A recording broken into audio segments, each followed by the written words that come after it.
Mulligan Stew, Chapter 13. All right, okay. Should I have a poll? Okay, whatever. Hello. Ask questions in the chat. I'm not going to be here on very long, only about less than 10 minutes, but we're on Chapter 13, Mulligan Stew. This is called, what's it called? This chapter is very simple. It's like dislocated reason. I mean, this is like the last 40 pages of the book. I'm kind of sad it's kind of coming to an end, because it's been pretty crazy. And he's going over the same things, but it's a little bit more level-headed this time.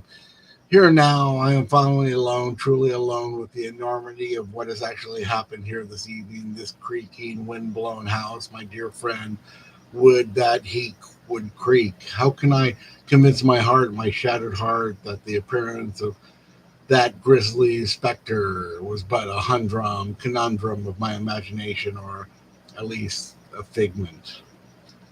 So he mentions Club Zap, and then he mentioned the tragedy, a specter. And then there's one, this is only about 5 or 6 pages. And then he's like, I will never forgive Beaumont, never, to make her a party of his perverted aversions, anything but that peachy slip, his baseness, his lowness, his foul love of exotic colors. Whatever that means, but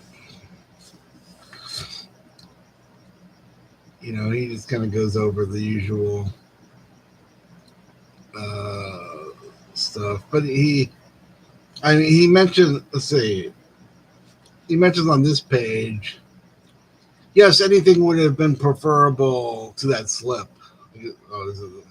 For it proves that what I long suspected, how I wish that Ned Beaumont had not dropped dead of a heart attack plus stroke, so that I could have the pleasure of never forgiving him. Hatred wells in me, compelled by a strange force greater than my own. I laugh. What force? So, I mean, that's kind of confusing. Did he die of a heart attack? We were kind of wondering if he killed him or who killed him. And then as I says, what is the truth? What is reality? Have I invented the entire tale? Where are the bizarre people I've been involved with, all inventions to excuse my terrible deed? Yes, it was a terrible deed. Terrible deed. Terrible deed. Yes, I murdered Ned Beaumont in cold blood with a candelabra or a pitcher full of martinis. Again and again, I struck and struck again and again.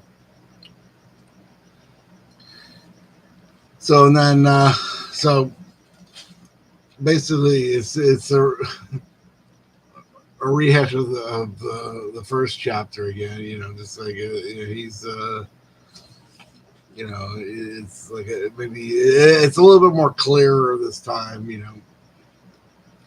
and then I'll read in Lamont's notebook here.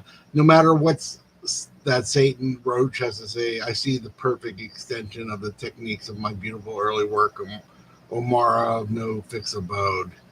And he says 2 more chapters: conversation leading up to Beaumont's death, and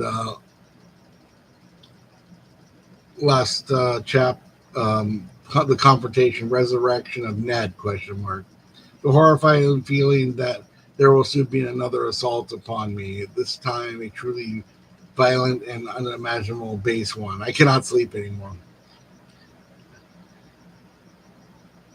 So, but at the end of this, the actual, oh, there it goes, the chapter, he's trying to remember what if the police ever show up, like, it's what, I got to remember the conversation. What am I going to tell these people?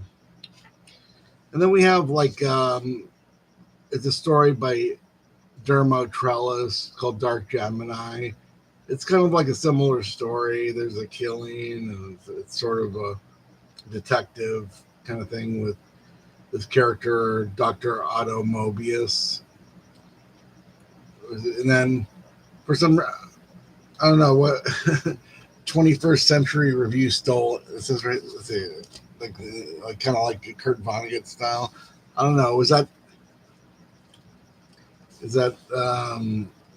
did Dermo Trellis like rip it off from another book, or what's going on there? Or did he steal it out of a library? I don't know. I'm not really sure what's going on there.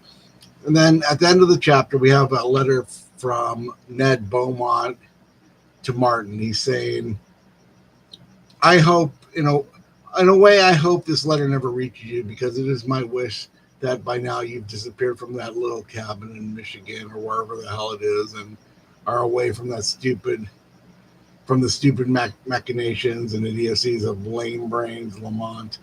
I don't want to tell you exactly where I am, because our little Napoleon of the pretentious novel may intercept somehow this letter and try to blackjack me into returning to take part in his grand assault on modern fiction. But you should have little trouble finding me. I can tell you that I'm halfway around the world. So he writes this long letter. He's saying, yeah, I'm kind of hanging out with like 500 characters from all these horrible novels. It's like, hey, man, like not only is there Lamont, there's Cubans, Brazilians, Chilean, Italian, Mexicans. They all were writing shitty novels with stupid characters. And he just kind of, and he's like kind of talking about, oh yeah, where we were. They got a casino. We got like bingo. Got a football field. They play a little baseball. Something looks like baseball. Yeah, and he's like, they got like Dr. Pepper, 7-Up, Dom Pedro, and yeah, he's just talking about, and he just hope it's just like a nice letter from his friend Ned Beaumont, saying, yeah, man, I left. And that's it. Is that? And I'm just gonna look. We got like, looks like another crazy.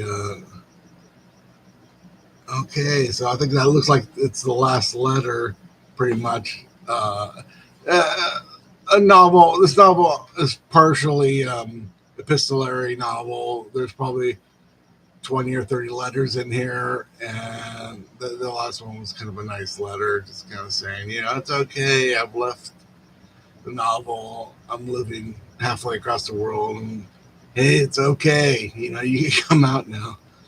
So that might be like the positive note. We'll see. If we could wrap it up. It might be, it only looks like there's, a chapter in Halperin's journal, and he just basically, he looks like he just thanks everybody. So Lamont, like just has no final statement, just the last chapter, and that's it. So yeah,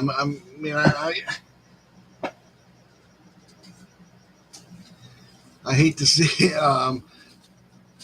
this book. I got a big stack of books over here, and I got a bunch of stuff to do. But for some reason this weekend I have a lot of free time and stuff. So I'll probably read. I'm going to do the next interview on Monday, so maybe on Saturday or Sunday I'll read the last chapter, and that'll be it for Mulligan Stew. It's definitely a great book, and I recommend this book too. The Recipient Fiction. I don't know. I didn't see anything on eBay, but you could probably find it on Amazon. And let's see what else we got here. Let's see what other goodies we have. Splendid Hotels. Always a fine read. I can't barely see it. If you think that this book's too long, just read Splendid Hotel. You could probably buy it $5 used. And Flawless Play Restored, another the play within it. I could see why Barney Rossett wanted to delete it, but it works in the book, and it works without it. But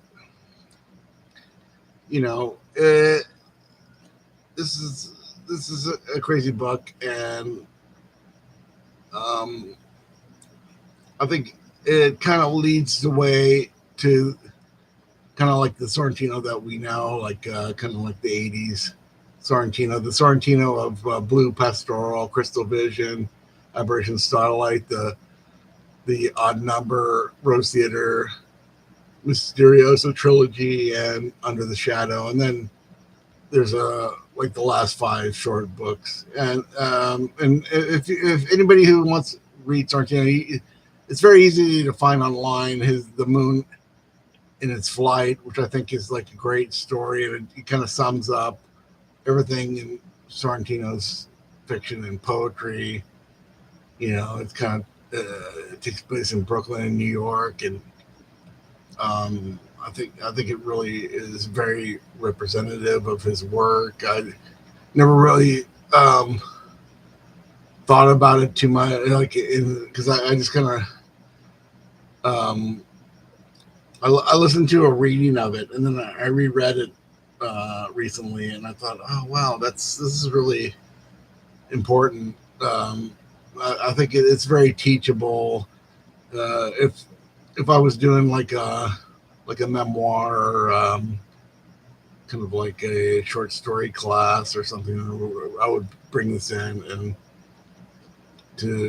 for people to check out. Okay, so I'm going on. I'm kind of rambling on too long. Didn't mean to make it so long, but that's chapter 13. I really enjoyed it, and we'll see you in a couple days, and we'll have Chris Sorrentino on Monday, and check out the Tom Lecky and the Chad Post interviews, and maybe we'll have, if anybody else wants to speak up, like contact me and let's talk. You know, I started reading this book around beginning of September. It's been about a month, and yeah, about 5 or 6 weeks. We want to wrap it up. Okay, so thanks everybody for listening. God bless.